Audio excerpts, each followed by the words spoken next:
इंग्रजी भाषेतून आलेली पेन्सिल आणि बूट हे दोन शब्द जेव्हा पहिल्यांदा मराठीत शिरले हो. तेव्हा त्यांच्यात असं काय वेगळं होतं की मराठी भाषेने पेन्सिलला स्त्रीलिंगी ठरवलं आणि बूटाला पुल्लिंगी असं शिक्का मारला? अगदी बरोबर.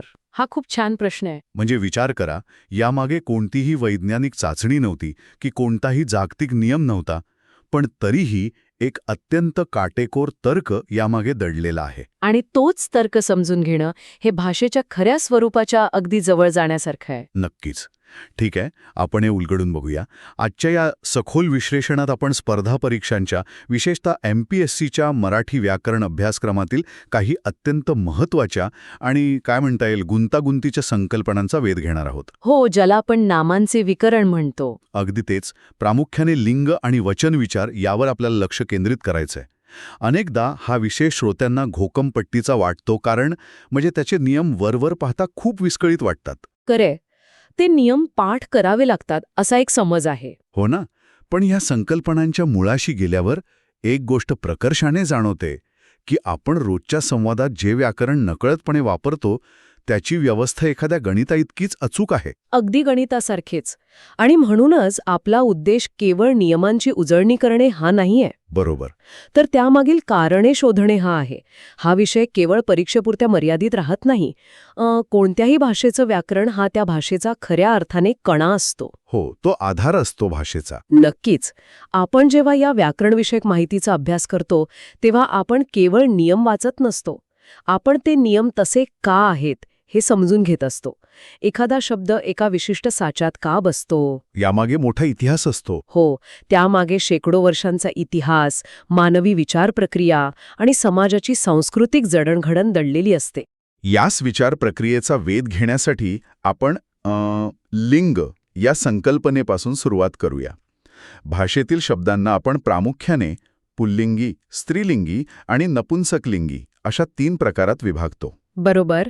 आता आपल्या या अभ्यासाच्या साहित्यामध्ये एक अत्यंत मूलभूत पण डोळे उघडणारा मुद्दा मांडला आहे. कोणता? तो असा की सजीव प्राणीमात्रांचं लिंग हे वास्तविक असते, तर निर्जीव वस्तूंचं लिंग हे काल्पनिक असते. अच्छा, म्हणजे सजीव विरुद्ध निर्जीव असा हा भेद आहे. हो, म्हणजे तो मुलगा किंवा तो घोडा हे पुल्लिंगी आहेत हे त्यांच्या शारीरिक वास्तवावर आधारित आहे. पण ती खुर्ची किंवा ते पुस्तक हे कसं ठरतं? एखादा कागद पुल्लिंगी का असतो आणि इमारत स्त्रीलिंगी का असते? हां, खूपच विचार करायला लावणारा मुद्दा आहे. म्हणजे मला असं वाटतं की निर्जीव वस्तूंना लिंग बहाल करणे म्हणजे त्यांना एक प्रकारचा स्वभाव किंवा व्यक्तिमत्व देण्यासारखे नाही का? यातली सर्वात रंजक गोष्ट सांगते. भाषेची हीच खरी गंमत आहे.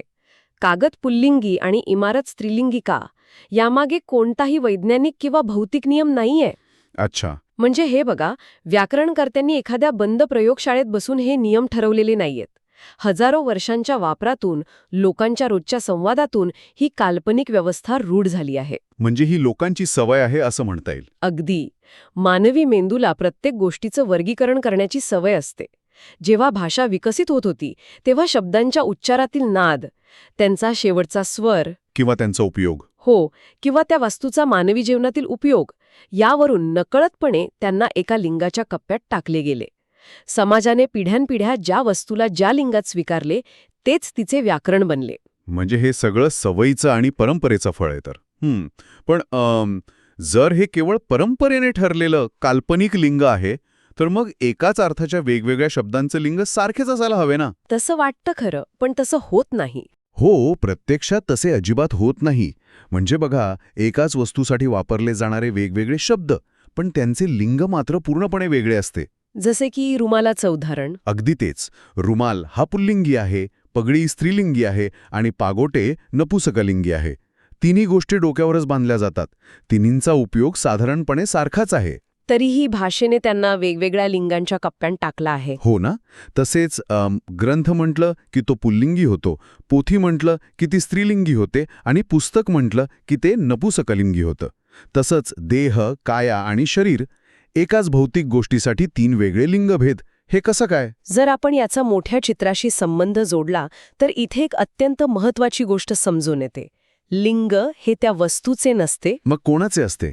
ते त्या शब्दाचे असते. अरे वा, हे खूपच वेगळं आहे. हो, जेव्हा आपण ग्रंथ म्हणतो तेव्हा त्या शब्दाचा संस्कृत उगम आणि त्याचा उच्चार थोडा भारदस्त, मोठा असल्यासारखा भासतो, जो पुल्लिंगाकडे झुकतो. आणि पोथी? पोथी हा शब्द आकाराने लहान, हाताळायला सोपी अशा अर्थाने ऐतिहासिकदृष्ट्या वापरला गेला आणि त्याचा इकारांत उच्चार त्याला स्त्रीलिंगाकडे घेऊन गेला. अच्छा, म्हणजे नाद आणि अर्थाची छटा महत्वाची आहे. बरोबर. आणि पागोटे या शब्दात शेवटी टे येतो. मराठी भाषेत अनेकदा पिलू, वासरू, कुत्रे अशा शब्दांप्रमाणेच पागोटेसुद्धा नपुंसकलिंगी गटात स्थिरावले. म्हणजे अर्थ एकच असला तरी शब्दाचे रूप, त्याचा उगम आणि त्याचा नाद यावरून त्याचे लिंग ठरते. अगदी बरोबर. इथेच खरा रंजक भाग सुरू होतो. या सगळ्या परंपरेच्या नियमांमध्ये सर्वात भन्नाट नियम कोणता असेल तर तो परभाषेतून आलेल्या शब्दांचा. हो, हा माझा आवडता भाग आहे. म्हणजे जेव्हा इंग्रजी किंवा इतर भाषांमधले शब्द मराठीत येतात तेव्हा त्यांचं लिंग कसं ठरतं? अभ्यासाच्या साहित्यानुसार परभाषेतून आलेल्या शब्दांचे लिंग त्याच अर्थाच्या मराठी शब्दांच्या लिंगावरून ठरविले जाते. म्हणजे त्या शब्दाला आधी मराठीत भाषांतरित करावं लागतं. हो, म्हणजे बूट हा इंग्रजी शब्द आहे, पण त्याचा मराठी अर्थ जोडा असा होतो. जोडा पुल्लिंगी म्हणून बूटसुद्धा पुल्लिंगी. पेन्सिलचा अर्थ लेखणी, जी स्त्रीलिंगी आहे म्हणून ती पेन्सिल. आणि क्लास म्हणजे वर्ग म्हणून तो क्लास. अगदी. मला तर हे एखाद्या इमिग्रेशन प्रोसेससारखं वाटतं. इमिग्रेशन प्रोसेस हा दृष्टिकोन नक्कीच वेगळा आहे. कसा काय? म्हणजे बघा ना, इंग्रजी शब्दांना मराठी भाषेत प्रवेश मिळवण्यासाठी त्यांच्या मराठी समकक्षाचा जणू जेंडर विजा घ्यावा लागतोय. अरे वा, हे खूप छान उदाहरण दिलंय. हो ना, इंग्रजी पेन्सिलला जर मराठी संवादात टिकायचं असेल तर तिला मराठी व्याकरणाच्या इमिग्रेशन डेस्कवर जाऊन लेखणीचा स्त्रीलिंगी टॅग किंवा विजा घ्यावाच लागेल. बुकला पुस्तकचा नपुसकलिंगी टॅग मिळतो. म्हणजे बाहेरून येणाऱ्या शब्दांना इथले स्थानिक नियम पाळावेच लागतात. अगदी तेच. हे उत्तम उदाहरण आहे आणि यातून भाषेची ताकद दिसून येते. भाषा ही स्वतःचे मूळ नियम न सोडता नवीन गोष्टी सामावून घेत असते. हो, ती प्रवाही असते. नक्कीच. नवीन शब्दाला सामावून घेताना भाषा त्याचा मूळ अर्थ पाहते आणि आपल्या अस्तित्वात असलेल्या रचनेशी त्याची सांगड घालते. हे केवळ इंग्रजी शब्दांबाबत नाही. मग इतर भाषांबाबतही असंच होतं? हो, फारसी, अरबी शब्दांबाबतही शतकानुशतके हेच घडत आले आहे. आणि याच सामावून घेण्याच्या प्रक्रियेचं आणखी एक उत्तम उदाहरण म्हणजे सामासिक शब्द, ज्याला आपण कंपाऊंड वर्ड्स म्हणतो. अच्छा, सामासिक शब्द म्हणजे दोन स्वतंत्र शब्द एकत्र येऊन तयार होणारे नवीन शब्द. जसे साखर आणि भात मिळून साखर भात. अगदी बरोबर. आता इथे गंमत बघा. सामासिक शब्दांचे लिंग हे नेहमी शेवटच्या शब्दाच्या लिंगाप्रमाणे असते. म्हणजे साखर भातमध्ये भात महत्वाचा. हो, साखर हा स्त्रीलिंगी शब्द आहे आणि भात पुल्लिंगी. पण जेव्हा ते एकत्र येतात तेव्हा साखर भात हा संपूर्ण शब्द पुल्लिंगी होतो. तसेच मीठ भाकरी स्त्रीलिंगी होते आणि देवघर नपुसकलिंगी होते. अरेच्छा, हे कसं काय काम करतं? हे अगदी एखाद्या रेल्वेच्या शेवटच्या डब्यासारखे किंवा कबूतसारखे आहे, जे संपूर्ण गाडीला दिशा देतात. सामासिक शब्द आणि रेल्वेचा डबा ह्याचा संबंध कसा जोडता येईल? मी सांगते. सामासिक शब्दांचं लिंग शेवटच्या शब्दावर अवलंबून असणे हे रेल्वेच्या मुख्य इंजिनासारखे आहे, जे संपूर्ण गाडीची दिशा ठरवते. साखर आणि भात एकत्र आल्यावर भात हा शब्द प्रमुख ठरतो. कारण तो मूळ पदार्थ आहे. अगदी, कारण तो मूळ पदार्थ आहे. साखर हे फक्त त्याचं विशेषण किंवा चवीसाठी दिलेली जोड आहे. जेव्हा आपण साखर भात खातो तेव्हा आपण मुळात भात खात असतो, साखर नाही. हा विचार मी कधीच केला नव्हता. म्हणूनच शेवटचा शब्द त्या संपूर्ण नव्या शब्दाचं लिंग ठरवतो. हे भाषेच्या उत्क्रांतीचे आणि तर्काचे अत्यंत शुद्ध उदाहरण आहे. हा तर्क अतिशय अचूक आहे. मुख्य अर्थ ज्या शब्दावर अवलंबून आहे तोच शब्दलिंगाचा बॉस ठरतो. पण ह्या तर्कामध्ये काही प्राण्यांच्या लिंगाचे नियमही खूप डोकं चक्रावून टाकणारे आहे. प्राण्यांचे नियम? हो, ते थोडे वेगळे आहेत. काही प्राणी असे आहेत ज्यांना नेहमी फक्त एकाच लिंगात पाहिलं जातं. गरुड, मासा, साप हे कायम पुल्लिंगी असतात, तर घूस, पिसू, मैना या कायम स्त्रीलिंगी. बरोबर. म्हणजे समजा एखाद्या जंगलात पुरुष मैना किंवा नर मैना दिसली तरी व्याकरणाच्या दृष्टीने ती मैनाच राहणार.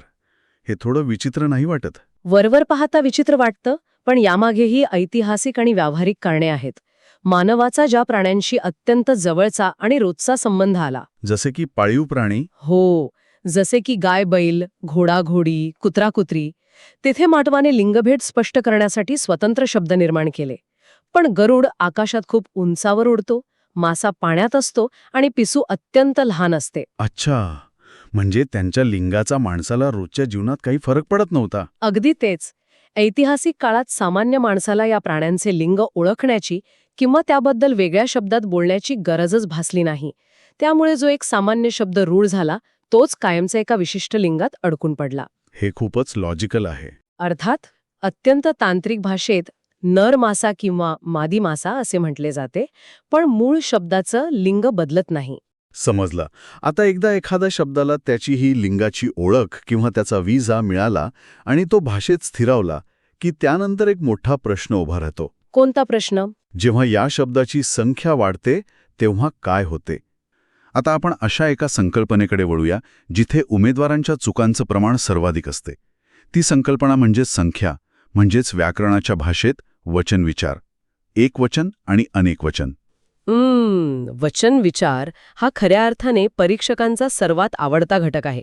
यामागे एक मोठं मानसशास्त्रीय कारण आहे. ते कोणतं? लहानपणापासून शालेय शिक्षणात आपल्या मनात एक गोष्ट बिंबवली जाते की अनेकवचन करणे म्हणजे शब्दाच्या शेवटी काहीतरी जोडणे किंवा शब्दाचं रूप बदलणे. हो, हे तर आपण सगळेच शिकलोय. परीक्षकांना ही मानसिकता माहीत असते आणि ते नेमका याचाच वापर करून सापळे रचतात. याच मुद्द्यावर आपण सविस्तर बोलूया. पुल्लिंगी नामांच्या वचनाबद्दल एक अत्यंत महत्त्वाचा नियम आहे. नियम असा आहे की फक्त आकारांत पुल्लिंगी नामांचे अनेक वचन एकारांत होते. बरोबर. जसे ससा या शब्दाच्या शेवटी आचा उच्चार येतो, त्याचे अनेक वचन ससे होते. कुत्रा,चे कुत्रे, आंबाचे आंबे, फळाचे फळे. हे सर्व बदलणारे शब्द आहेत. आणि यात काही अपवादही आहेत ना? होय. काका, मामा, आजोबा आणि दादा यांसारखे आदरातिथ्य दर्शवणारे किंवा नाती सांगणारे शब्द अपवाद आहेत, जे अनेक वचनात बदलत नाहीत. आपण दोन काकी असं कधीच म्हणत नाही, दोन काका असंच म्हणतो. पण खरा धक्का पुढेच आहे. हा आकारांत नियम सोडला तर इतर कोणत्याही पुल्लिंगी शब्दाचे अनेक वचन बदलत नाही. हे पचवायला थोडं कठीण जातं. होय. आणि याच ठिकाणी आपण एका उमेदवाराची कल्पना करूया जो परीक्षेला बसला आहे. त्याने नुकतेच आंबाचे आंबे असे योग्य उत्तर दिले आहे. आता पुढचा प्रश्न येतो, माळी या शब्दाचे अनेकवचन ओळखा. तुम्ही सांगा, तो उमेदवार काय विचार करेल? तो उमेदवार विचार करेल की माळी हा एक माणूस आहे. जर खूप सारे माळी असतील तर शब्दाला काहीतरी जोडले पाहिजे. तो बहुधा माळ्या किंवा माळ्यांना असा पर्याय शोधेल. कारण अनेक माळी एकत्र आले की त्यांच्या नावालाही गर्दीचं स्वरूप यायला हवे, अशी एक नैसर्गिक भावना असते ना. आणि तिथेच तो फसला. हाच तो ओव्हर थिंकिंगचा सापळा. परीक्षेत अशी न बदलणारी रूपं मुद्दाम विचारली जातात. माळी या शब्दाच्या शेवटी ईचा उच्चार आहे, आचा नाही. त्यामुळे त्याचे अनेक वचन माळी हेच राहते. म्हणजे एक माळी आणि 100 माळी, शब्द तोच राहतो. अगदी. देव हा शब्द घ्या. एक देव आणि अनेक देव. कवी, एक कवी, अनेक कवी. लाडू, एक लाडू, अनेक लाडू. शत्रू, एक शत्रू, अनेक शत्रू. काय सांगता? म्हणजे माझ्यासमोर एक शत्रू असो वा सैन्याची पूर्ण तुकडी असो, तो शत्रूच राहणार. हे खरोखरच डोळे उघडणारे आहे. उमेदवारांना नेहमी शब्दाचं रूप बदलण्याची घाई असते, पण कधीकधी काहीही न करणं हेच योग्य उत्तर असते. हेच भाषेचं सौंदर्य आणि मोठे आव्हान आहे. उमेदवार जेव्हा पर्यायांकडे पाहतो ना, तेव्हा त्याला तो न बदललेला शब्द अपूर्ण वाटतो. त्याला वाटते की आपण काहीतरी व्याकरणिक क्रिया केली पाहिजे. पण परीक्षेत शांत राहून या मोहावर नियंत्रण मिळवणे आवश्यक आहे. पुल्लिंगी शब्दांमधला हा न बदलण्याचा नियम खरोखरच खूप जणांना माहीत नसतो. आता स्त्रीलिंगी नामांच्या वचनाकडे येऊया. इथे मात्र बरेच बदल दिसतात आणि नियमही थोडे अधिक वैविध्यपूर्ण आहेत. हो, स्त्रीलिंगी नामांचे नियम थोडे अधिक गुंतागुंतीचे आहेत. जर शब्दाच्या शेवटी अचा उच्चार असेल तर अनेक वचन होताना तो कधी आ होतो तर कधी ई होतो. उदाहरणार्थ, जसे वेळ या शब्दाच्या शेवटी अचा उच्चार आहे, त्याचे अनेक वचन होते वेळा, म्हणजे आकारांत. चूकचे होते चुका. पण गाय या शब्दाचे होते गाई, म्हणजे ईकारांत. आणि ज्या स्त्रीलिंगी शब्दांच्या शेवटी आधीपासूनच ईचा उच्चार येतो त्यांचे काय? त्यांचे सामान्यतः या आरांत होते. नदीचे नद्या, काठीचे काठ्या, स्त्रीचे स्त्रिया, बांगडीचे बांगड्या. हे नियम सोपे वाटतात, पण खरी परीक्षा असते ती अपवादांमध्ये. आणि MPSCला हे अपवाद विचारण्यात विशेष रस असतो, नाही का? अगदी बरोबर. हे अपवाद कोणते आहेत? दासी, दृष्टी आणि मूर्ती हे 3 स्त्रीलिंगी शब्द आहेत आणि त्यांच्या शेवटी ईचा उच्चार येतो. पण त्यांचे अनेकवचन दास्या किंवा मूर्त्या असे होत नाही. एक दासी आणि अनेक दासी, एक मूर्ती आणि अनेक मूर्ती. हे शब्द दोन्ही वचनांसारखेच राहतात. बापरे, इथे खूप मोठा मुद्दा उपस्थित होतो. आपण बोलीभाषेत म्हणजे रोजच्या बोलण्यात मी खूप मूर्त्या पाहिल्या असं सर्रास म्हणतो किंवा त्याच्या अनेक दास्या होत्या असं ऐकायला मिळतं. हाच तर परीक्षेचा खरा गाभा आहे. उमेदवार अनेकदा रोजच्या बोलीभाषेतील सवयी व्याकरणाच्या परीक्षेत वापरतात. म्हणजे बोलीभाषा आणि प्रमाणित भाषा यात गल्लत करतात. अगदी. परीक्षेचा उद्देश केवळ तुमची पाठांतर क्षमता तपासणे हा नसून तुम्हाला प्रमाणित लिखित भाषा आणि रस्त्यावर बोलली जाणारी बोलीभाषा यातील फरक समजतो की नाही हे पाहणे हा असतो. मूर्त्या हा शब्द बोलीभाषेत चालून जातो, पण व्याकरणाच्या दृष्टीने तो पूर्णपणे चुकीचा आहे. बापरे, म्हणजे आपण रोजच्या जीवनात नकळत किती चुका करत असतो. आणि स्त्रीलिंगी नामांचा अजून एक नियम आहे जो बऱ्याचदा गोंधळात टाकतो. उकारांत शब्दांचे अनेक वचन वाकारांत होते, जसे सासूचे सासवा, जाऊचे जावा, जळूचे जळवा. इथेही नक्कीच काहीतरी अपवाद लपलेले असतील. नक्कीच. वाळू, वस्तू आणि बाजू हे ते महत्वाचे अपवाद आहेत. हे शब्द उकारांत असूनही त्यांचे अनेक वचन वाकारांत होत नाही.